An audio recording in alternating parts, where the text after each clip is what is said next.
షేక్ అన్వర్ గారి millionaires wealth creation workshop November 20న నిర్వహిస్తున్న ప్రోగ్రాంలో జాయిన్ అవ్వాలనుకుంటే వెంటనే సంప్రదించండి. Welcome to Suman TV. నేను మీ సుమన్ టీవీ. నాకు కరెంట్ ట్రెండ్ కనుక మనం చూస్తే లెవెన్లో ఉన్నప్పుడు ఉన్నన్ని రోజులు బాగానే ఉంటారు. కానీ దాని తర్వాత ఎక్కడైతే చిన్న డిస్టర్బెన్స్ స్టార్ట్ అవుతుందో అక్కడి నుంచి ఇద్దరి మధ్య భేదాభిప్రాయాలు వచ్చి సడన్గా రేప్ కేసులు పెట్టడము, దాంతోపాటు మనీ డిమాండ్ చేయటం లాంటివి చేస్తూ ఉన్నారు. లీగల్గా చూసుకుంటే వీటికి అసలు రెమెడీస్ లాంటివి ఏమైనా ఉంటాయా? ఉంటే ఏ విధంగా ఉంటాయి? చట్టాలు ఏం చెప్తున్నాయి అనేది ఈరోజు మనతో పాటు హైకోర్టు అడ్వకేట్ శశికాంత్ గారు ఉన్నారు. అది వారి మాట్లాడి తెలుసుకుందాం. Hello sir. నమస్తే అన్నారు. శశికాంత్ గారు, జనరల్గానే అంటే ఇప్పుడు ఒక ట్రెండే అట్లా నడుస్తుంది కాబట్టి దాన్ని బేస్ చేసుకుని అడుగుతున్నాను. లివిన్లో ఉన్న రోజులు బాగానే ఉంటారు. సడన్గా ఎక్కడైతే ఇన్సిడెంట్ స్టార్ట్ అవుతుందో బ్యాడ్ ఇన్సిడెంట్ అక్కడి నుంచి కనుక చూస్తే ఒకళ్ళనొకళ్ళు చాటింగ్లు అవి ఎవిడెన్సెస్ కింద పెట్టుకొని నన్ను రేప్ చేశాడనే దాని కిందో లేదనంటే నన్ను ఇట్లా ఇబ్బంది పెడుతున్నాడనో కేసులు పెట్టేసి వీళ్ళ దగ్గర నుంచి మనీ డిమాండ్ చేయటం, ఈవెన్ మంచి ఫ్యామిలీ నుంచి వచ్చినటువంటి వాళ్ళు కూడా డబ్బులు డిమాండ్ చేయడం స్టార్ట్ చేస్తూ ఉన్నారు. అంటే రీసెంట్గా చూసినటువంటి కేసెస్ దాని ప్రకారమే చెప్తున్నాను నేను. ఎలా సార్ అంటే మీరు చూసిన కేసెస్ ప్రకారం కనుక మనం చూస్తే అసలు ఎలా స్టార్ట్ అవుతుంది వాళ్ళ మధ్య? వాళ్ళు ఏ విధంగా ఎవిడెన్సెస్ కలెక్ట్ చేసుకొని ఈ విధంగా దిగుతూ ఉన్నారు? ఎక్కడ చెడిపోతుంది వీళ్ళకి? ఆ చట్టాలు అసలు అటువంటి వాటికి ఏం చెప్తున్నాయి? ఎందుకంటే అందులో అమాయకులు కొంతమంది బలైపోతూ ఉన్నారు. ఇప్పుడు మీరు ఒక మాట అన్నారు నాగరాజ్ గారు, డబ్బులు కూడా మంచి మంచి ఫ్యామిలీస్ నుంచి వచ్చిన డబ్బులు కూడా డిమాండ్ చేస్తారని. అది ఎలా డబ్బులు ఏ రకంగా డిమాండ్ చేస్తారంటే, ఒక్కసారి ఆమె కన్సీవ్ అయిన తర్వాత అబార్షన్కి వెళ్తారు సహజంగా. వీళ్ళు కన్సీవ్ అయిన తర్వాత అబార్షన్కి వెళ్ళినప్పుడు డాక్టర్ ఏమంటారంటే, ఓకే ఇది ఈ ప్రొసీజర్ ఇలా ఉంటుంది అన్నప్పుడు వాళ్ళు ఇంట్లో ఉండే పరిస్థితి ఉండదు. ఎక్కడైతే ఒకవేళ పే గెస్ట్లో లేకపోతే ఎక్కడైనా హైదరాబాద్లో ఉంటున్నా కూడా అక్కడ ఉండే పరిస్థితి ఉండదు. కాబట్టి ఏమవుతుందంటే ఆ అమ్మాయి ఆ అబ్బాయి ఖచ్చితంగా అప్పుడు ఏదైనా ఒక హోటల్ రూమ్ బుక్ చేస్తాం కానీ నెల రోజులు 2 నెలలు, లేదా ఒక ఇల్లే తీసుకుంటాం కానీ వైఫ్ అండ్ హస్బెండ్ అని చెప్పి అబద్ధం చెప్పి. ఈ మధ్య లివ్ ఇన్ రిలేషన్ అన్న కూడా హాస్టల్స్ కూడా ఇస్తున్నారు. ఇక్కడ మన అయ్యప్ప సొసైటీ హైటెక్ సిటీలోనే లివ్ ఇన్ రిలేషన్ హాస్టల్స్ అని డైరెక్ట్గా బోర్డులు పెడుతున్నారు. సో అట్లా తీసుకున్నప్పుడు ఏమవుతుందంటే వాళ్ళకి ఎక్స్పెండిచర్ పెరుగుతుంది. నెంబర్ 1 హాస్పిటల్ ఎక్స్పెండిచర్ పెరుగుతుంది. ఈ సహజంగా ఈ మెడికల్ ప్రొసీజర్ అబార్షన్ అన్నప్పుడు ఒక్కసారిగా ఏదైతే ఉందో ఆ ఫీటస్ ఏదైతే ఫామ్ అవుతుందో అది ఒక్కసారిగానే క్లీన్ అవుతాం అన్నది little difficult. That will take 2 to 3 sessions of medical treatment. ఎప్పుడైతే అది 2 to 3 టైమ్స్ అవుతుందో వీళ్ళకి సరైన డాక్టర్ దగ్గరికి వెళ్ళకపోతే మళ్ళీ అక్కడ ప్రాబ్లం అవుతుంది.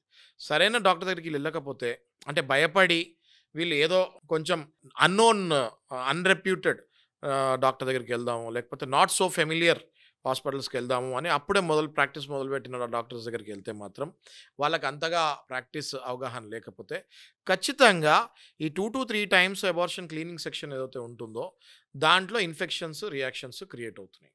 ఎప్పుడైతే ఆ ఇన్ఫెక్షన్స్ రియాక్షన్స్ క్రియేట్ అవుతున్నాయో వాళ్ళ ఉమెన్ బాడీ ఏదైతే ఉంటుందో మొత్తం కెమికల్ రియాక్షన్స్ ఎన్నో ఫామ్ అయ్యి మొత్తం బాడీయే కంప్లీట్గా డివాస్టేట్ అయిపోయి ఆమె రికవర్ అవుతానికి it will take at least 1 year of time.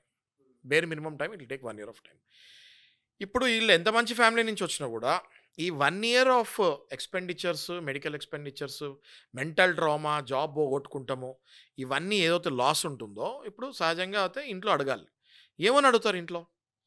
ఏమేం చెప్తారు ఇంట్లో? అడగలేక చెప్పలేక ఎవరినో పెద్ద మనిషిని అప్రోచ్ అవుతాము, లేకపోతే ఒక అడ్వకేట్ని అప్రోచ్ అవుతాము. అయిన తర్వాత సార్ నాకు ఇట్లా జరిగింది అన్నప్పుడు వాళ్ళే డెఫినెట్గా ఈమెకు సలహా ఇస్తారు. అమ్మ మీకు ఎంత ఎక్స్పెండిచర్స్ అయినాయో అదంతా కూడా మీరు క్లెయిమ్ చేసుకోండి అబ్బాయి దగ్గర నుంచి. ఒకవేళ క్లెయిమ్ అబ్బాయి ఇచ్చి మీరు ఓకే అనుకుంటే ఇక్కడితో ఈ కేసు క్లోజ్ అయిపోతుంది. లేదు ఆ అబ్బాయి మొండికేసాడు అనుకుంటే you can definitely file A rape case on him అని సలహా ఇచ్చేది కూడా అడ్వకేట్సే. అట్లాంటప్పుడు ఖచ్చితంగా ఆమె డబ్బులు డిమాండ్ అని కూడా అనను నాగరాజు గారు, అది ఆమె హక్కు అవుతుంది. కంప్లీట్గా తన బాడీ ఎప్పుడైతే డివాస్టేట్ అయిపోతుందో మరి ఆ డబ్బులు ఈమె తీసుకునేది ఏదో వేరే ఖర్చులకో షాపింగ్కో కాదు కదా. She's taking the money for her medical recovery. అందులో మళ్ళీ నార్మల్ డాక్టర్స్ దగ్గరికి వెళ్ళి నెగ్లిజెన్స్ అయ్యి మెడికల్ నెగ్లిజెన్స్ వల్ల విపరీతమైన రియాక్షన్స్ అవుతే ఖచ్చితంగా ఆమె ఎంతైతే అయిందో దాంతోపాటు ఈ మెంటల్ ట్రామా, జాబ్ పోతాము, జీతాలు ఇవన్నీ యాడ్ చేసుకొని పెద్ద మొత్తం అమౌంట్లు అడుగుతాం జరుగుతుంది. ఆ అబ్బాయి కనుక ఆమె మీద నిజంగానే ప్రేమ ఉంటే ఇచ్చేస్తున్నారు. ఎవరైతే ప్రాబ్లం ఎక్కడవుతుందంటే ఎవరైతే అబ్బాయిలు ఆ మూమెంట్లో వదిలించుకోవాలని చూస్తారో వాళ్ళ మీద ఈ రేప్ కేసెస్ బుక్ అవుతున్నాయి.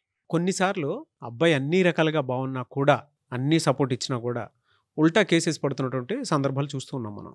ఎస్, ఇది మీరు చెప్పేది సెకండ్ టైప్. ఇదేంటంటే kind of A honey trap. ఇట్లాంటి కైండ్ ఆఫ్ ఏ హనీ ట్రాప్లో 2 ఆప్షన్స్ ఉంటాయండి అబ్బాయికి. ఒకటి, ఆయన మీద వెంటనే రేప్ కేసు ఏదైనా బుక్ అయిన తర్వాత he need to apply for the anticipatory bail. మొట్టమొదటిగా ఆయన చేయాల్సింది ఏంటి అంటే హైకోర్టు నుంచి యాంటిసిపేటరీ బెయిల్ తీసుకొని వచ్చే లోపే జైల్లో తీసుకొని పోతున్నారు కదా. అంటే వీళ్ళకి ఐడియా వచ్చేస్తుందండి. వీళ్ళకి ఐడియా వచ్చేస్తుంది. ఎప్పుడైతే ఈ అబ్బాయి డబ్బులు ఇవ్వడో, ఆమె ఫోన్ చేస్తాం ఇంకా ఆపింది అంటే ఆమె ఖచ్చితంగా ఏదో యాక్షన్ తీసుకోబోతుందని ఐడియా వచ్చేస్తుంది. ఈయనంతటి ఈయనే అది గ్రహించి ముందు యాంటిసిపేటరీ బెయిల్కి వెళ్ళాలి.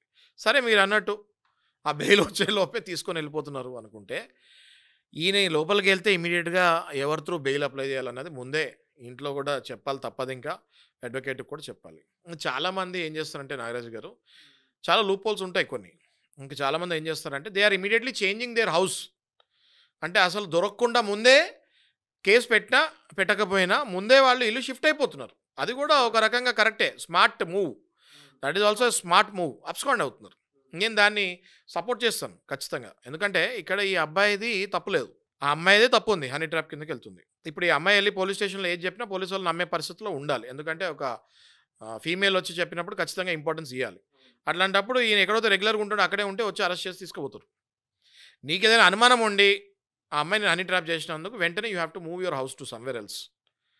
ఇల్లు ఎవరికి తెలియని ప్లేస్కి షిఫ్ట్ అయిపోవాలి. ఆ తర్వాత మీకు ఎలాగో మెయిల్ ఫోన్ ద్వారానో వాట్సాప్ ద్వారానో పోలీసు వాళ్ళు మిమ్మల్ని సంప్రదిస్తారు. అప్పుడు మీరు యాంటిసిపేటరీ బెయిల్కి వెళ్ళొచ్చు.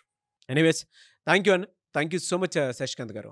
Thank you sir. చూశారు కదా వీడియో. ఈ వీడియోపై మీ అభిప్రాయాన్ని కామెంట్ బాక్స్లో పోస్ట్ చేయండి. అండ్ మీకు కావాల్సిన విధంగా లీగల్ అవేర్నెస్ కోసం ఎటువంటి టాపిక్ ఉన్నా సరే కింద కామెంట్ బాక్స్లో కనుక మీరు రాసి మాకు పంపిస్తే ఖచ్చితంగా నేను శశికాంత్ గారు వాటి మీద వీడియోస్ చేయడం జరుగుతుంది. సలహాలు సంప్రదింపుల కోసం మీరు కనుక శశికాంత్ గారిని సంప్రదించాలనుకుంటే కూడా డెఫినెట్గా మీరు సంప్రదించవచ్చు. అండ్ ఈ వీడియో లైక్ చేయండి, షేర్ మాత్రం తప్పకుండా చేయండి. ఇలాంటి మరిన్ని వీడియోస్ కోసం మా ఛానల్ ఫాలో అవ్వండి. Thank you. సుమన్ టీవీలో మీ పర్సనల్ అండ్ బిజినెస్ ప్రమోషన్స్ కోసం కింది నెంబర్కి కాంటాక్ట్ చేయండి.